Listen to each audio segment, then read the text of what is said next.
mañana menos 6 grados, ¿no? 6 grados bajo cero Sí, en Carlos Paz. pero en distintos lugares. Le vamos a preguntar a Marcelo, que tiene un registro mucho más interesante de cómo anduvo eso. Ya lo tenemos con nosotros en línea, responsable del proyecto Mateo, nada más nada menos que Marcelo García. Marcelo, ¿cómo estás? Bienvenido. Estás muteado, Marcelo. Habilitate el micrófono si yo te puedo escuchar. Ahora sí. Yo creo que en algún momento voy a aprender de acá a los 65 nos años. pasa todo, Marcelo, nos pasa todo. Quédate tranquilo. Bueno, contanos un poquito de lo que ha sido el día más frío y los registros que tuvieron ustedes desde el proyecto Mateo. Sí, eso, el día más frío de este año fue la madrugada de la mañana de ayer.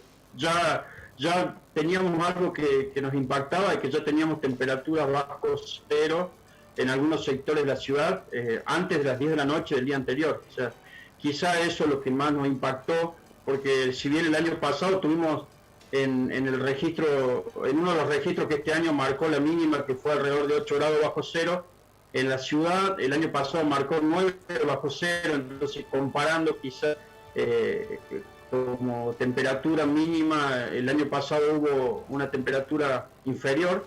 Lo que sí se empezó, lo que se notaba este año, que ya desde las 10 de la noche del día anterior ya teníamos valores bajo cero, o sea, ya teníamos heladas meteorológicas sucediendo en la ciudad, y eso hizo que el efecto para mí sea más notorio, ¿no? Más.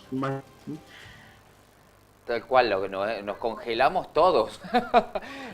Hacía mucho que no veíamos, por ejemplo, canillas, que por ahí que pierden un poquito de agua, que quedaba la gota, fuentes también, bueno, y las piletas, Marcelo, mucho tiempo que no sucedía eso.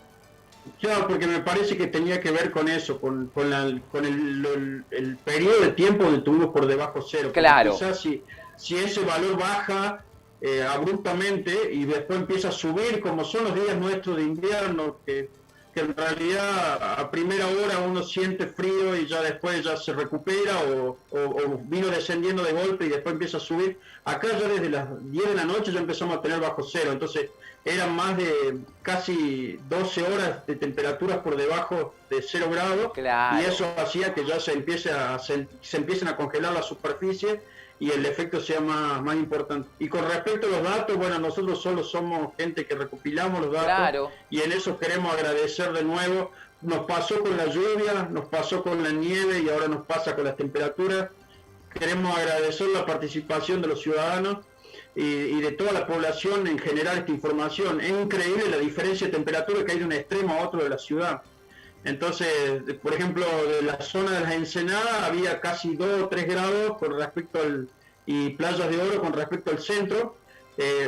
Aún así, desde Playas de Oro y las Ensenadas con Dicho Cruz y San Antonio también 1 o 2 grados de diferencia. Entonces, cuando uno empieza a notar la importancia de medir, porque si vemos que de Dicho Cruz hasta el centro de Carlos Paz podía haber más de 5 grados, y en ese recorrido va variando. Después también, a medida que nos acercamos al lago, el lago funciona como una, nosotros le llamamos inercia térmica. Inercia es que no le gusta cambiar de golpe. Entonces el agua del lago actúa como eso. Como yo tengo mucha inercia, tengo mucha masa y no cambio mi velocidad mucho, bueno, el lago también actúa así. El lago actúa como algo que tiene inercia y no cambia su temperatura tan rápido. Entonces todas las localizaciones que están muy cerquita del lago tuvieron temperaturas un poquito superior a las que estaban alejadas. Entonces siempre invitamos a los ciudadanos a que juntos aprendamos de cómo varían nuestras variables en la ciudad, y la única forma de hacerlo es contando con el aporte de ellos. Marcelo, ¿cómo puede hacer la gente para comunicarse con ustedes? Y quería preguntar también cuánta gente trabaja, ¿no?, en el proyecto Mateo, para poder conocerlos un poco mejor. No, eso, la forma de comunicarse, estamos en las redes sociales como Proyecto Mateo. Ahí nos envían su información y la incorporamos inmediatamente a los mapas que generamos con esa información. Y qué tipo de instrumental necesitan para hacer la medición. La ciencia ciudadana se basa en que ustedes usen, las personas usen lo que tengan a disposición. Después evaluaremos los errores, las incertidumbres. Pueden, por ejemplo, usar termómetros de muy bajo costo. No hace falta hacer... La definición no va a ser tan importante, pero si estamos hablando que hay 5 grados de una punta de la ciudad a otra, Si el Claro. termómetro tiene un grado de error, que sería bastante, aún así podemos ver la variabilidad. Entonces siempre hay que comparar el error con lo que queremos ver. Si queremos ver variaciones de una décima de grado en la ciudad, y bueno, necesitamos aparatos muy sofisticados. Pero si estamos hablando que la temperatura de un punto de la ciudad puede cambiar hasta 5 grados, usando dispositivos con errores de hasta 1 grado, que es mucho, lo vamos a poder ver. Y incluso estamos incorporando a lo que ya los vehículos son un poquito más nuevos que los que yo tengo, por ejemplo, que tienen el termómetro, que uno ve, aprecia eso. Sí. También se pueden empezar a usar como estimación, también pensando que quizás esos termómetros tienen un poquito de inercia. Muchas veces demoran un poco en cambiar, pero cuando uno se sube a la mañana a esos vehículos y están a la intemperie, no en un garaje, rápidamente tienen la temperatura del ambiente. Entonces esas son muy buenas estimaciones. Cuando uno arranca a la mañana y el auto estuvo a la intemperie, es una muy buena estimación del valor. Ahora, si estuvo en un garaje, hasta que sale y se Claro. adapta a la temperatura del ambiente, demora un poquito, pero todo eso es aprendizaje. Yo los invito, está bien que uno sea el loco del tiempo, pero yo los invito, es apasionante porque uno empieza, por ejemplo, nos apareció, tenemos una escuelita rural ahora en el Durazno, y yo siempre pensé, bueno, cuando empecemos a medir, el Durazno siempre nos va a dar mucha menos temperatura que la ciudad de Carlos Paz, y se nota que en esa zona hay como un microclima Claro. que nos está dando temperaturas superiores a Carlos Paz, cuando nosotros pensábamos que al estar en el camino de los gigantes siempre íbamos a tener valores igual. Frío, claro. Está en un valle y por algunas circunstancias no, por eso aprendemos juntos y vemos qué puede hacer que esa zona tenga temperaturas superiores que otras zonas. Entonces, bueno, todo eso lo vamos aprendiendo y con la colaboración de la ciudadanía. Marcelo, como experto en la materia, ¿qué te sorprendió más de este otoño, casi invierno, la nevada o las bajas temperaturas? Porque no es algo a lo que estábamos acostumbrados en Carlos Paz en los últimos años, ¿no?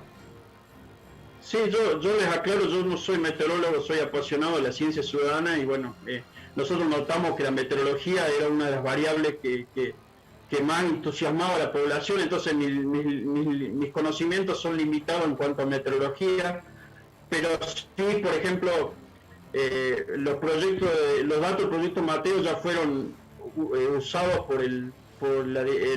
ya lo recibieron la gente de la Dirección de Pronóstico del Servicio Meteorológico para evaluar este tipo de eventos.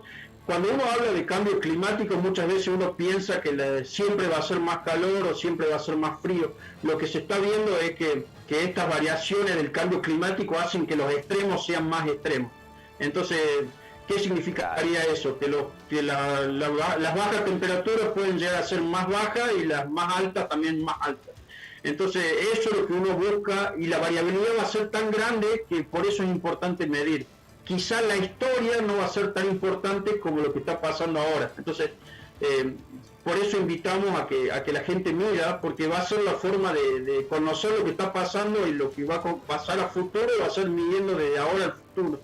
La verdad que es un proyecto muy interesante y qué interesante es ver cómo va la ciudad, ¿no? A lo largo, porque es una ciudad a lo largo, la nuestra principalmente, pero qué bueno cuando lo decís, Marcelo, con la lluvia, no cae la misma lluvia en las comunas del sur que en el centro de Carlos Paz. Las piedras, yo veo eso también, que normalmente cae piedra mucho más en el sur que en el norte, donde estamos nosotros, ¿no?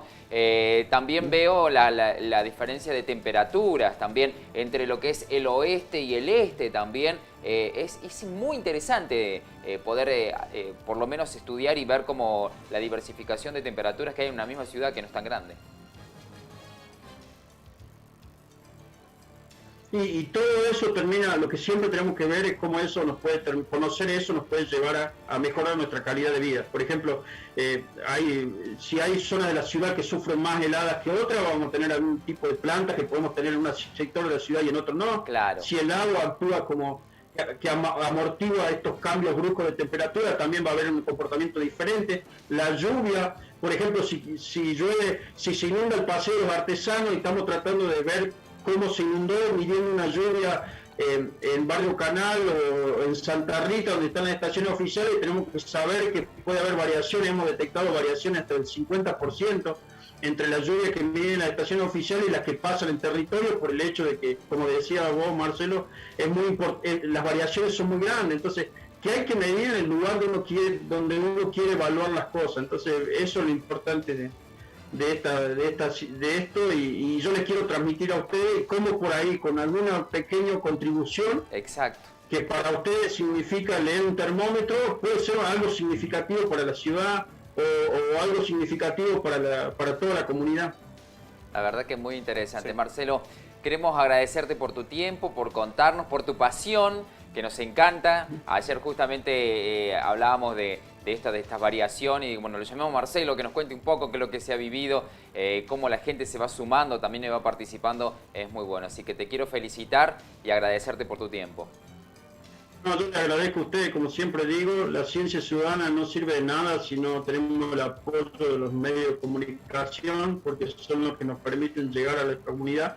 Y bueno, ahora estamos preparando un proyecto que se va a presentar ahora para hacer un monitoreo de cómo están funcionando los desagües en toda la ciudad a partir de datos de ciencia ciudadana. Así que por ahí, cuando está empezando la temporada de lluvia, los molestamos de nuevo. Por favor. Porque queremos que cada uno con un video, con una pequeña foto, podría ayudarnos a mejorar todo el sistema de desagües por algunas cuestiones, porque hay que dejar de pensar también que los desagües se construyen y van a funcionar siempre igual. Y bueno, las lluvias cambian, la urbanización cambia, entonces todo el tiempo los vecinos tenemos que estar monitoreando qué pasa para después acercar esa información a la gestión que tome decisiones. Pero nos parece, estamos implementando un proyecto de ciencia ciudadana para eso, para mejorar la red de drenaje fluvial de la ciudad. Muy bueno, es muy buena idea, muy buena idea. Bueno, entre todos lo podemos hacer y darle una mano también al municipio para que vaya haciendo las obras donde las tiene que hacer, para que más o menos, como decís vos, es dinámico toda esta parte, como se va construyendo,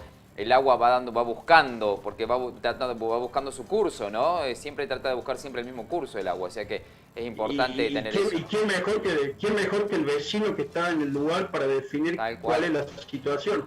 A mí me pasa, yo estoy tratando en esta prueba, estuve tratando de monitorear un desagüe que está en la avenida San Martín, frente a un supermercado importante, esquina Güemes. Sí. Y cuando yo llego de mi casa hasta el lugar, casi siempre el pico de la crecida se me pasó, y eso que estoy a 10 minutos, 15 minutos. Claro. Entonces, qué importante es de la contribución de la persona que vive en el lugar, porque es solamente salir y sacar una foto, fotografiar o registrar lo que está pasando. Tal cual. Exactamente, eso es todo. Tal cual. Y eso tiene mucha más importancia que todo el conocimiento que yo puedo tener, porque no puedo llegar al lugar. Por más que yo haya estudiado 35 años, si no llego al lugar, el vecino que está al frente puede dar una respuesta mejor que la que puedo dar yo. Tal cual. Así que eso es la... Muy bien, Marcelo. Bueno, muchas gracias de nuevo por la... Por favor, nos vamos a sumar a ese próximo proyecto cuando empiecen la época de lluvia. ¿Cuándo es la época de lluvia? ¿Octubre, noviembre? Desde septiembre, nuestro periodo de lluvia, hay ausencia de lluvia generalmente entre mayo y septiembre, y desde septiembre empiezan a haber precipitaciones, así que tenemos que estar preparados para ese nuevo periodo. Así es. Gracias, Marce. Muchas gracias por todo. Un placer, un placer, bueno. Y qué importante es saber que con algo tan sencillo como medir un termómetro uno puede poner su granito de arena, ¿no? Tal cual, para contar, para ver lo dinámico que es todo aquí en Villa Carlos Paz. Vamos a cambiar de tema. Hay muchas estafas a través, en este caso, a través de teléfonos celulares. Hace poco escuchábamos la historia de un muchacho que le hackearon el WhatsApp, que dice, ¿se puede hackear el WhatsApp?